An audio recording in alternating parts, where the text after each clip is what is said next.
குழந்தைங்களுக்கு ஆட்டிசம் இருக்கு, இல்லாட்டி இன்டெலெக்சுவல் டிசபிலிட்டியா இருக்காங்க, டவுன் சிண்ட்ரோமா இருக்காங்க, ஏதோ ஒரு மாற்றுத்திறனாளியா இருக்காங்க அப்படின்னா குழந்தைங்களுக்கு மாற்றுத்திறனாளி அடையாள அட்டை இல்ல அப்படின்னா யூடிஐடி கார்டு வாங்குறது ரொம்பவே நல்ல விஷயம். அதை எப்படி வாங்குறது, அதுல என்ன பெனிஃபிட்ஸ் இருக்குன்னு பத்தி நம்ம பார்க்கலாம். வீக்லி ஜிஹெச் இல்லாட்டி டிஃபரெண்ட்லி வெல்ஃபேர் ஆஃபீஸ்ல கேம்ப் நடக்கும். நம்ம இதுல போயிட்டு இந்த டிசபிலிட்டி சர்டிஃபிகேட் வாங்கிக்கலாம். இல்ல அப்படின்னா கலெக்டரேட்ல நீங்க ஸ்ட்ரைட்டா போனாலே போதும், அங்க ஒரு ஆஃபீஸ் இருக்கும். நம்ம அங்க போய் ரெஜிஸ்டர் பண்ணி இந்த சர்டிஃபிகேட் வாங்கிக்கலாம். நெக்ஸ்ட் நம்ம இந்த டிசபிலிட்டி சர்டிஃபிகேட் வாங்கினதுக்கு அப்புறம் யூடிஐல போய் நம்ம ரெஜிஸ்டர் பண்ணணும். இந்த லிங்க் தரேன், இந்த லிங்க்ல போய் நீங்க ரெஜிஸ்டர் பண்ணுங்க. இதுல நிறைய விதமான டாக்குமெண்ட்ஸ் கேட்கும், அது எல்லாமே நம்ம கொடுத்துக்கிட்டே போகணும். அதுக்கப்புறம் ஃபைனலா ஒரு 10 rupees நம்ம பேமெண்ட் பண்ணதுக்கு அப்புறம் நம்ம ரெஜிஸ்டர் பண்ணிட்டோம்னு சொல்லிட்டு ஒரு சர்டிஃபிகேட் கொடுப்பாங்க. இந்த யூடிஐடி கார்டு வந்துச்சு அப்படின்னா நம்ம இந்தியா ஃபுல்லா இந்த கார்டை நம்ம யூட்டிலைஸ் பண்ணிக்க முடியும். இந்த யூடிஐடில ரெஜிஸ்டர் பண்ணணும் அப்படின்னா இந்த இ-சேவை மையத்துல கூட இப்ப ரெஜிஸ்டர் பண்ணிட்டு இருக்காங்க. நீங்க ஸ்ட்ரைட்டா போய் இ-சேவை மையத்துல கூட ரெஜிஸ்டர் பண்ணிக்கலாம். ஆனா பிஃபோர் தட் நம்மளுக்கு அந்த டிசபிலிட்டி சர்டிஃபிகேட் நம்மளுக்கு இருக்கணும். அடுத்தது இதுல என்னென்ன பெனிஃபிட் இருக்குன்னு பார்க்கலாம்.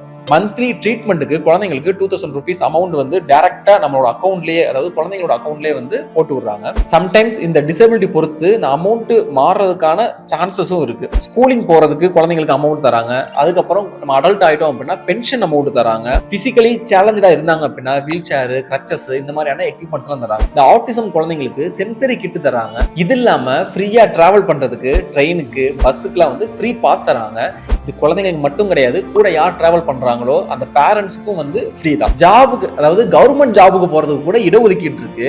அது இல்லாம இந்த கவர்மெண்ட் மாற்றுத்திறனாளிக்கான வேலை வாய்ப்பு முகாம் இயர்லி ஒன்ஸ் நடத்துறாங்க. நம்ம அதுலயும் போயிட்டு நம்ம ரெஜிஸ்டர் பண்ணிக்கலாம். நம்மளோட கல்வித்திறன் எந்த அளவுக்கு இருக்குங்கிறதே நம்ம ரெஜிஸ்டர் பண்ணிட்டோம் அப்படின்னா அதுக்கேற்ற வேலை வாய்ப்பும் நம்மளுக்கு கிடைக்கிறதுக்கான சான்சஸ் இருக்கு. இவ்வளவு பெனிஃபிட் இருக்கிறப்ப நம்ம ஏன் ரெஜிஸ்டர் பண்ணாம இருக்கணும்? உங்களால் தான், உங்களுக்காகவே நான், எனக்கு எல்லாமே நீங்கள் தான்.